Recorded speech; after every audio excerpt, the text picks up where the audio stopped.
Praise the lord. మరి ఒకసారి ఉదయకాలం సమయమున దేవుడు ఇట్టి తరుణాన్ని ఇచ్చి ఉన్నాడు. అందుని బట్టి ఆయనకి మహిమ, ఘనత, ప్రభావం కలుగును గాక.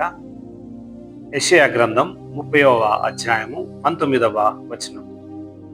నీవిక నెంత మాత్రము కన్నీళ్లు విడువవు, ఆయన నీ మొర విని నిశ్చయముగా నిన్ను కరుణించును.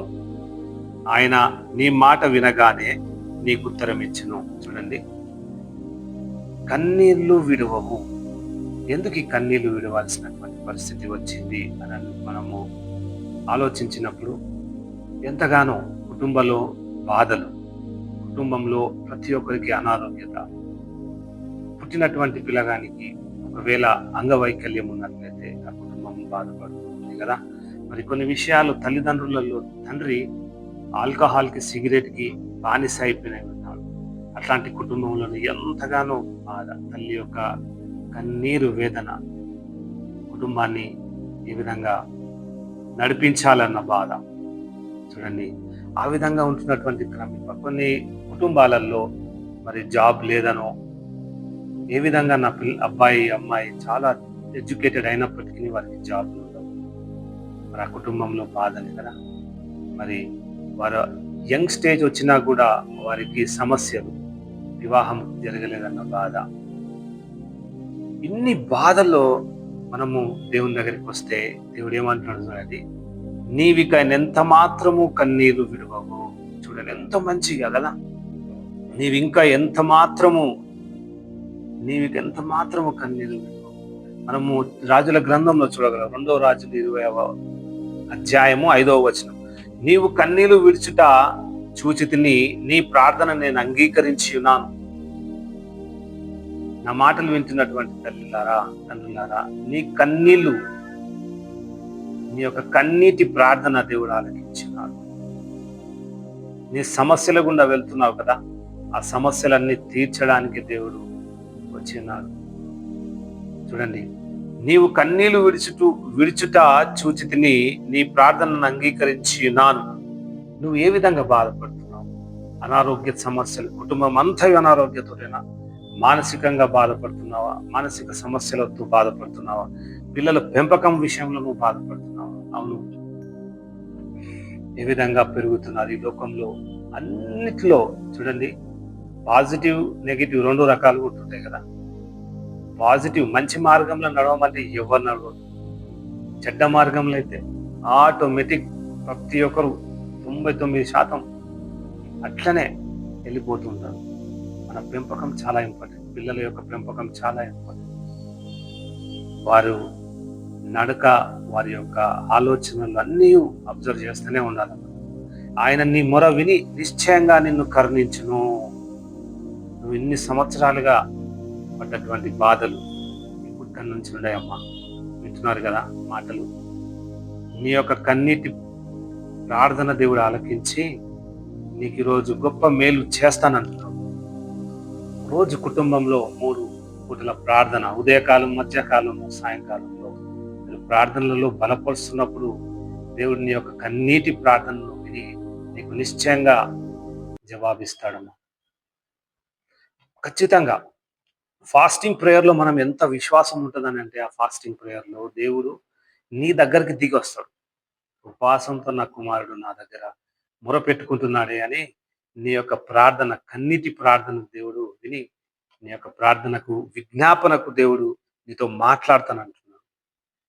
చూడండి, పిల్లలు కొన్నిసార్లు మనము సామెతలు వింటూ ఉంటాం కదా, ఎండిపోయిన ఆకు అంట ఎగిరెగిరి పడుతూ ఉంటుందంట.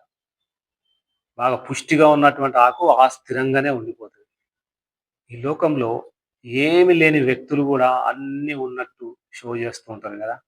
వారి కొరకే దేవుడు మాట్లాడుతున్నాడు. ఏమని మాట్లాడుతున్నాడు? నీవిక ఎంత మాత్రము కన్నీరు విడువవు. నువ్వు ప్రార్థన, విజ్ఞాపన చేత నువ్వు యేసయ్య దగ్గరకు వచ్చి నీ యొక్క బాధలు చెప్పుకుంటే నిన్ను అలాంటి గుంపుల నుంచి లేవనెత్తుతానంటున్నాడు. మన పిల్లలు విషయంలో చాలా జాగ్రత్త ఉండాలి మనం. యవనస్తురాలి విషయంలో, చిన్నపిల్లలు యవ్వన ప్రాయంలోనే నడుమంచి దేవుని యొక్క కాడిని మొయ్యాలి మనం. ఆ కృప మనందరికీ దేవుడు ఇస్తానంటున్నాడు. చూడండి, కొన్ని విషయాలలో కన్నీళ్లు విడుస్తూ పిల్లల యొక్క చదువు నిమిత్తమై బ్యాంక్ లోన్ తీసుకుంటారు.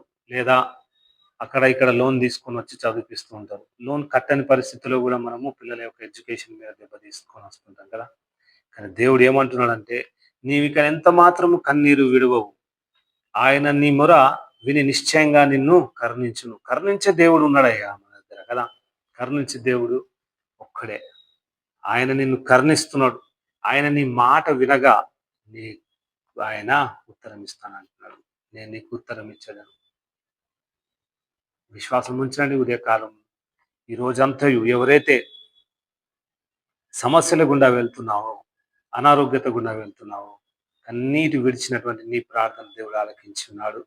మీ పిల్లల విషయంలో దేవుడు నీ యొక్క ప్రార్థన, విజ్ఞాపనను ఆలకించి ఉన్నాడు. నీ కష్టములలో, నీ నష్టంలోనూ, నీ దుఃఖములో దేవుడు నీకు తోడై ఉన్నాడు. మీ కుటుంబంలో ఎవరైనా మిమ్మల్ని సమస్య గుండా తీసుకెళ్తే, వారి కొరకు నువ్వు ప్రార్థించినావు కదమ్మా! నీ ప్రార్థన విని ఉన్నాడు.